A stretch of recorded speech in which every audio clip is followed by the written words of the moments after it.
Hey everybody, and welcome to CryptoCabz. Listen, this is my first released NFT set. My goal with CryptoCabz was to get something fun and exciting out into the space while work continued on my much bigger project, arcaded.io. I'll explain more about that in a bit, but I wanted to talk about CryptoCabz now. My goal with CryptoCabz was to create a generative art set like so many others right now, but I wanted to do a few things differently. The first thing is 7 Genesis cabinets were created for the CryptoCabz project. For each of these 7 cabinets, 7 parts are used: the marquee, the bezel, side art, the color, screenshot, the control panel, and the T-molding. From there, I created an app that includes a few features I wanted. First, I wanted to calculate a rarity of some kind and decided on the matching pieces. The more matching pieces you have, the more rare the cabinet is. Except, of course, for the 1 out of 7. Those have 1 piece of every cabinet and are pretty rare. Second, I wanted to add an asset tag to the image like the old arcade cabinets had. This would show the cabinet number, the rarity, and a cool build code. Third, I wanted the background to be different based on the rarity, not just random. So for example, all the 2 out of 7 matches have the Inferno background. Fourth, I wanted to make sure certain parts were more rare than others.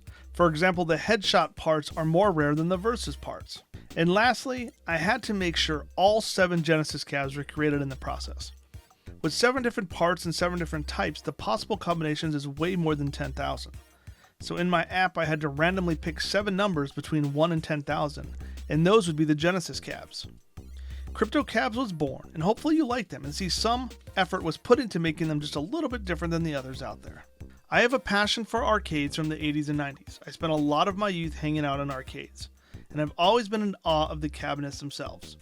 The artwork, unique controls, and amazing games. I can't draw, paint, or sculpt. However, I do express my artistic side, creating fun arcade-style games in arcade cabinets that match those games. CryptoCabz is really a stepping stone and a bit of a fundraiser for my much larger project coming out at the end of the year called arcaded.io. Arcaded.io takes my same love for arcade games and arcade cabinets and steps it up a notch. I will include 5 playable arcade-style games, and owning the NFTs to these games is your key giving you access to play these games. Each NFT holds its own top 10 high score table, just like real arcade cabinets. These will only be limited to 1,441 for each game. This includes 8 rarities. If you are at all interested in this project, I urge you to please join the Discord and let's have some conversations about it. It also won't hurt if you buy a few CryptoCabz along the way to help fund the project. Thank you so much. Again, my name is Ed, and I sure would like to be chatting with you soon.